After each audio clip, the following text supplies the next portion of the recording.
श्री गणेशाय नमः।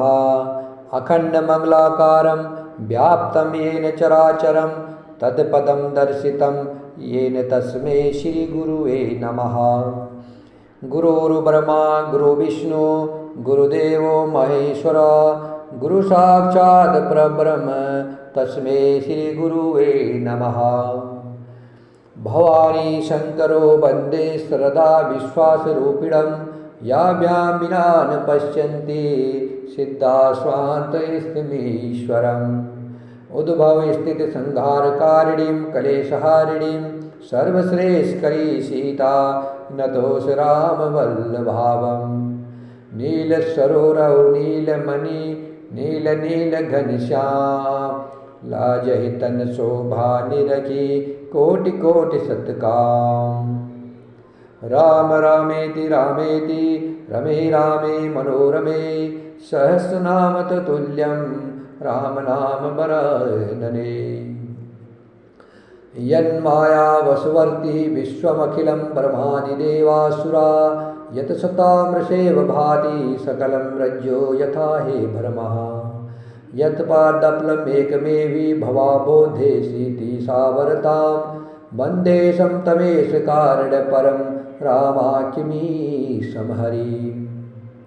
यस्साङ्ख्ये च विवादि भूधरसुतः देवापगा मस्तके भाले बालविदुरगरले च गरलं यशोरसि व्यालराट। सोऽयं बोधविभूषणः सुरवरः सुरवादिप सर्वदाः सर्वगतः शिवः शशिनिभः श्रीशङ्करं पातु माम्। रक्ताम्भोजदलाभिराममनयं पीताम्बरमलङ्कृतं श्यामाङ्गं द्विभुजनं प्रसन्नवदनं श्रीसीताया शोभितम्। कारुण्यामृतसागरं पीरिगणे वार्तादिविभावितं वन्दे विष्णुशिवादिसेव्यमनीषभक्ते सिद्धिपरदम्। आपदामपहर्तारं दातारं सर्वसम्पदानं लोकाभिरामं श्रीरामं भूयो भूयो नमाभ्यम्। रामाय रामभद्राय रामचन्द्राय वेदसे रघुनाथाय नाथाय सीताया पतये नमः।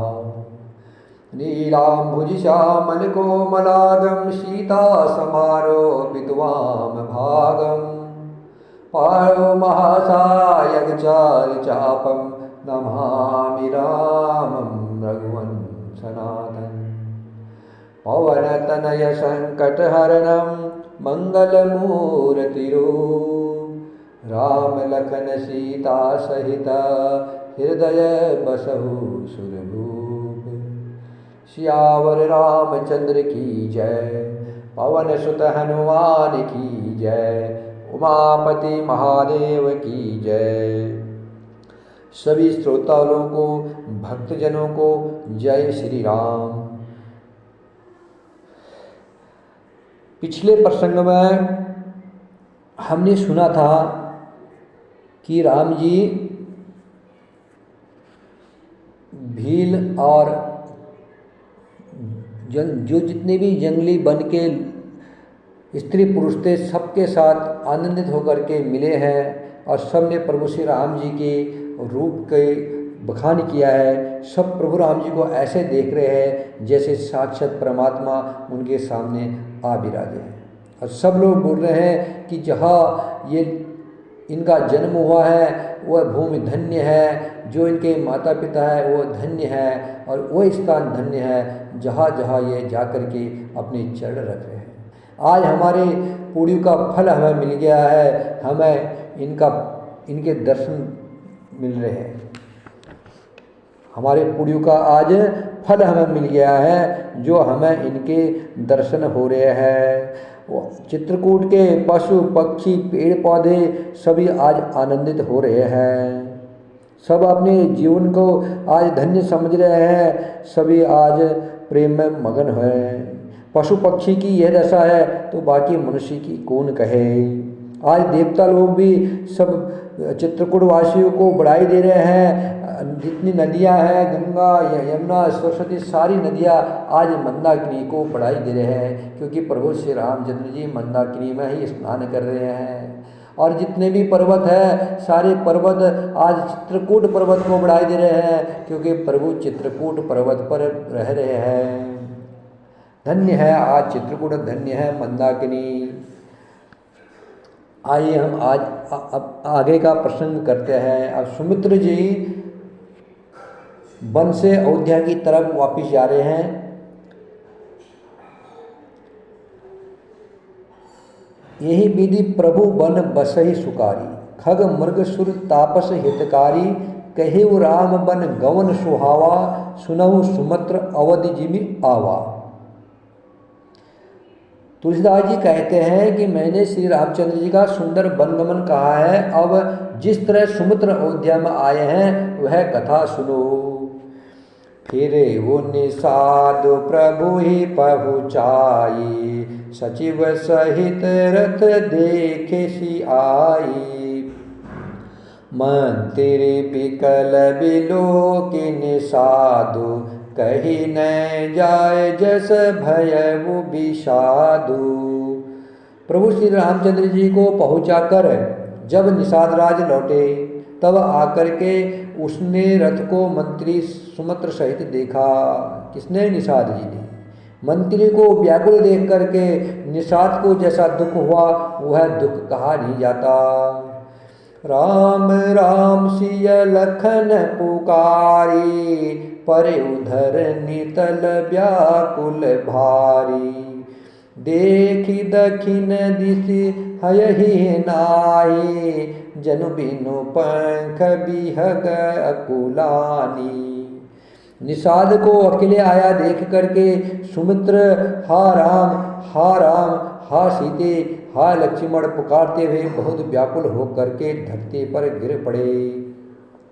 रथ के घोड़े दक्षिण दिशा की ओर जिधर श्री रामचंद्र जी गए थे देख देख करके हिनहिनाते हैं, मानो बिना पंख के पक्षी व्याकुल हो रहे हो।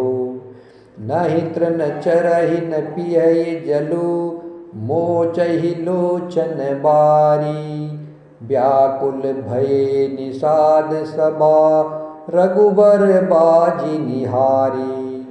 वे न तो घास चरते हैं, जो रथ के घोड़े हैं वे न तो घास चरते हैं न पानी पीते हैं, केवल आंखों से जल बहा रहे हैं। श्री रामचंद्र जी के घोड़ों की इस दशा को देख करके सब निषाद लोग व्याकुल हो गए।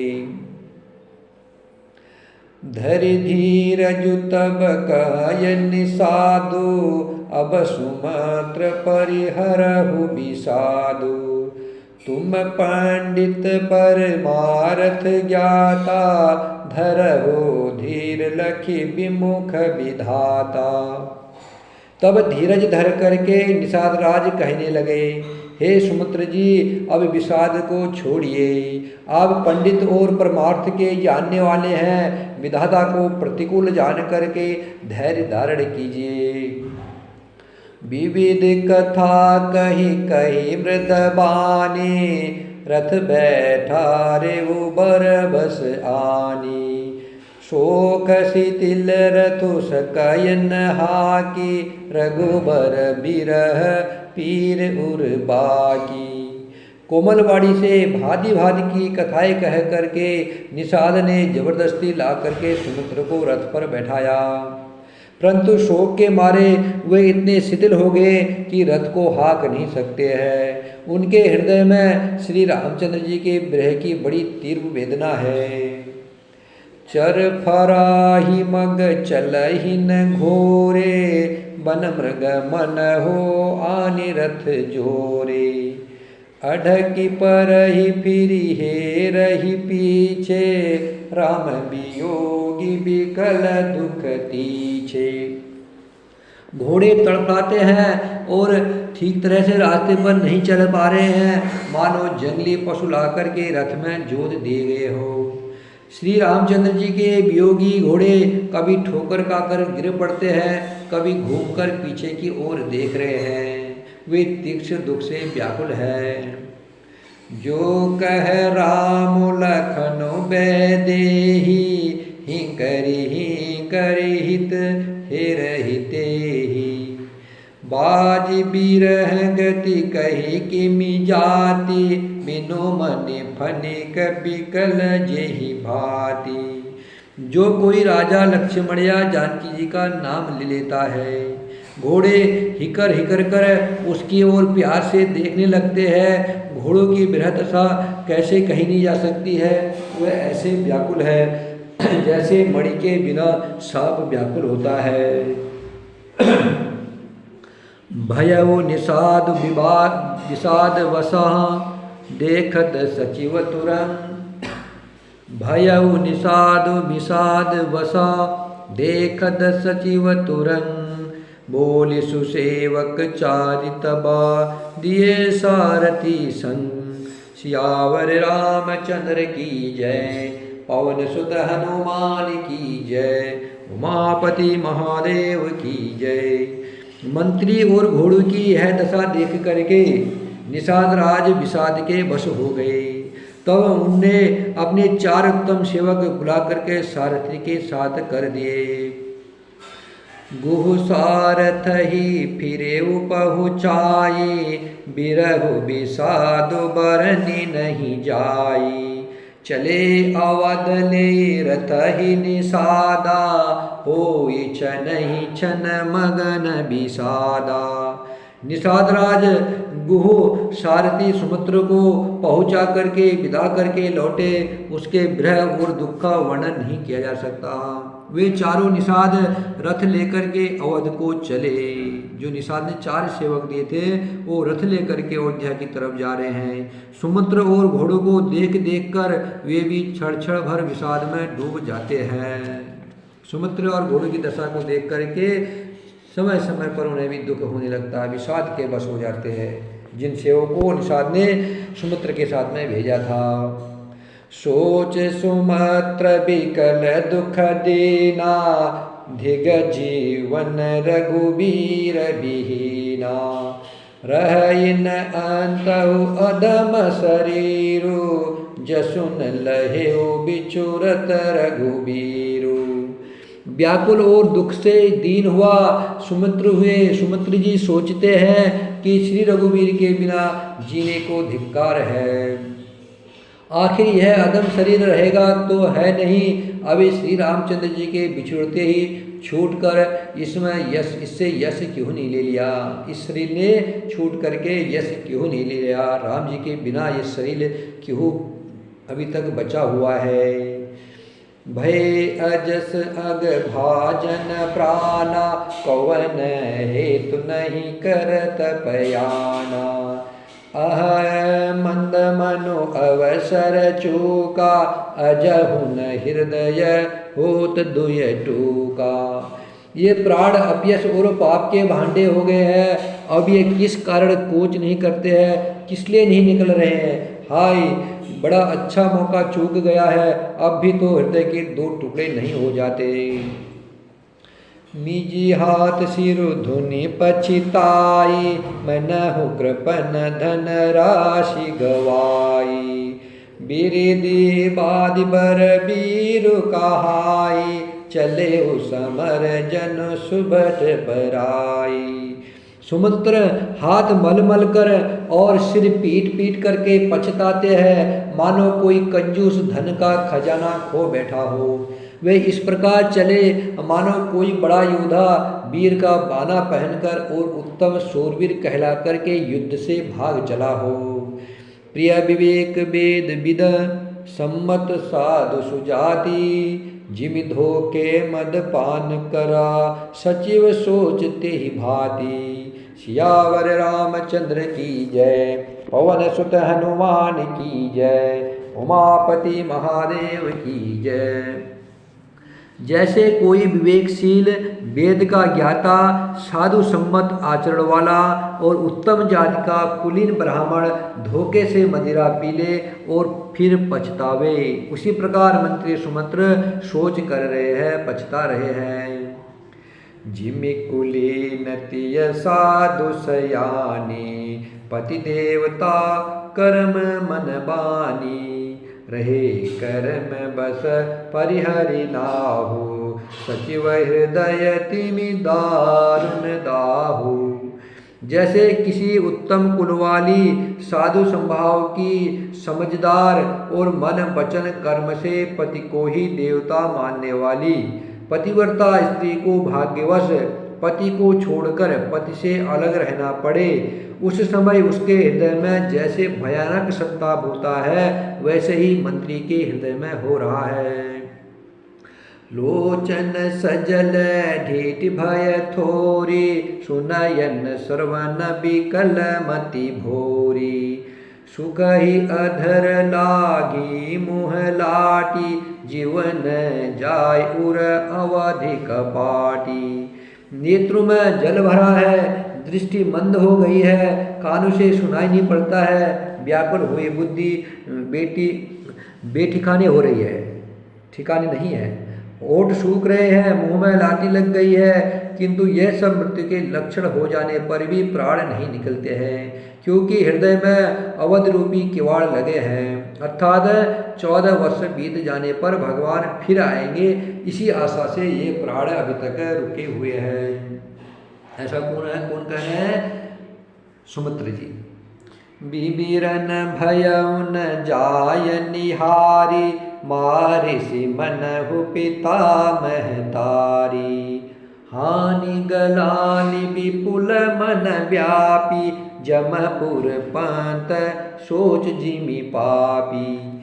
सुमित्र जी के मुख का रंग बदल गया है, जो देखा नहीं जाता है। ऐसा मालूम होता है मानो इन्होंने माता पिता को मार डाला हो। उनके मन में राम वियोग रूपी हानि की महान गलानी छा रही है, पीड़ा छा रही है, जैसे कोई पापी मनुष्य नरक को जाता हुआ रास्ते में सोच कर रहा हो।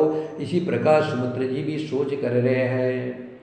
बचन न आव हृदय पछिताई, अवध काह में देखब जाई। राम रहित रथ देखहि जोई, सकुचि है मोहि बिलोकत सोई। मुँह से वचन नहीं निकल रहा है, हृदय में पछता रहे हैं कि मैं अयोध्या जाकर के क्या देखूंगा। श्री रामचंद्र जी से रहित रथ को भी जो भी देखेगा वह मुझे देखने में संकोच करेगा, अर्थात मेरा मुँह नहीं देखना चाहेगा। धाय पूछ है मोहि जबा, बिकल नगर नर नारी। उतर देव में सब ही तबा, हृदय ब्रजु बैठारी। सियावर रामचंद्र की जय, पवन सुत हनुमान की जय, उमापति महादेव की जय। नगर के सब व्याकुल स्त्री पुरुष जब दौड़कर मुझसे पूछेंगे, तब मैं हृदय पर बर्ज रख करके सबको उत्तर दूंगा। पूछी है दीन दुखित सब माता, कहब काह मैं तिन्हि विधाता। पूछहि जब ही लखन महतारी, कहीं हऊ कवन संदेश सुखारी। जब दीन दुखी सब माताएं पूछेंगी तब हे विधाता मैं उन्हें क्या कहूँगा। जब लक्ष्मण जी की माता मुझसे पूछेंगी तब मैं उन्हें कौन सा सुखदायी संदेश कहूँगा। राम जननी जब आयहि धाई, सुमिरि बछु जिमि धेनु लवाई।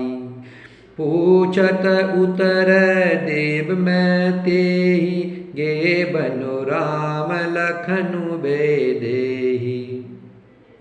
श्री राम जी की माता जब इस प्रकार दौड़े आएंगी, जैसे नई ब्याई हुई गाय बछड़े को याद करके दौड़ करके आती है, तब उनके पूछने पर मैं उन्हें यह उत्तर दूंगा कि श्री राम लक्ष्मण सीता जी वन को चले गए। जो ये पूछते उतर देवा, जाय अवध अब यहु सुख लेवा। पूछहि जब ही राव दुख दीना, जीवन जासु रघुनाथ अधीना। जो भी पूछेगा उसे यही उत्तर देना पड़ेगा कि राम लक्ष्मण सीता जी वन को चले गए हैं। हाय अयोध्या जाकर के अब मुझे यही सुख लेना है जब दुख से दीन महाराज, जिनका जीवन श्री रघुनाथ जी के दर्शन के ही अधीन है, मुझसे पूछेंगे। देहव उतर कौन मोह लाई, आयव कुशल कुंवर पहुँचाई। सुनत लखन सिय राम संदेशु, तृण जिमि तनु परिहरहि नरेशु। तब मैं कौन सा मोह लेकर के उन्हें उत्तर दूंगा कि मैं राजकुमारों को कुशल पूर्वक पहुँचा आया हूँ। लक्ष्मण, सीता और श्री राम का समाचार सुनते ही महाराज तिनके की तरह शरीर को त्याग देंगे। हृदय न बिदरेहु पंकजिमि, बिछुरत प्रीत मुनीरु। जानत हो मोहि दीन विधि, यहु जात ना शरीरु। सियावर रामचंद्र की जय, पवन सुत हनुमान की जय, उमापति महादेव की जय। प्रियतम श्री राम जी रूपी जल के बिछुड़ते ही मेरा हृदय कीचड़ की तरह फट नहीं गया। इससे मैं जानता हूँ कि विधाता ने मुझे यह यातना शरीर ही दिया है, जो पापी जीवों को नरक भोगने के लिए मिलता है।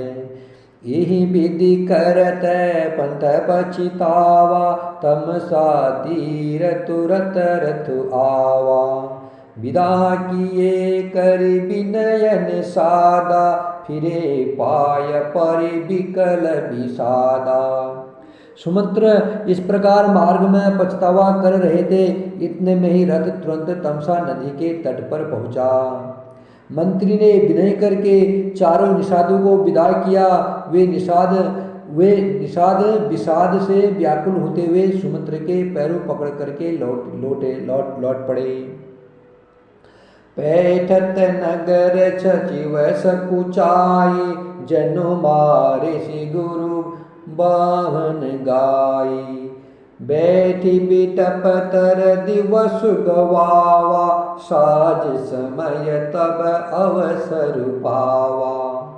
नगर में प्रवेश करते करते मंत्री ग्रहणी के कारण ऐसे सकुचाते हैं मानो गुरु ब्राह्मण या गाय को मार करके आए हो, ऐसे सकुचा रहे हो। नगर अयोध्या में प्रवेश करने में जैसे गुरु ब्राह्मण या गाय को मार करके आए हो, इस तरह वो पश्चाताप कर रहे हैं।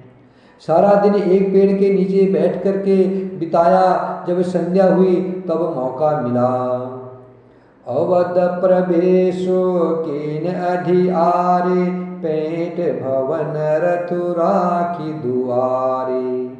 जिन्ह जिन्ह समाचार सुनि पाए, भूप द्वार रथु देखन आए।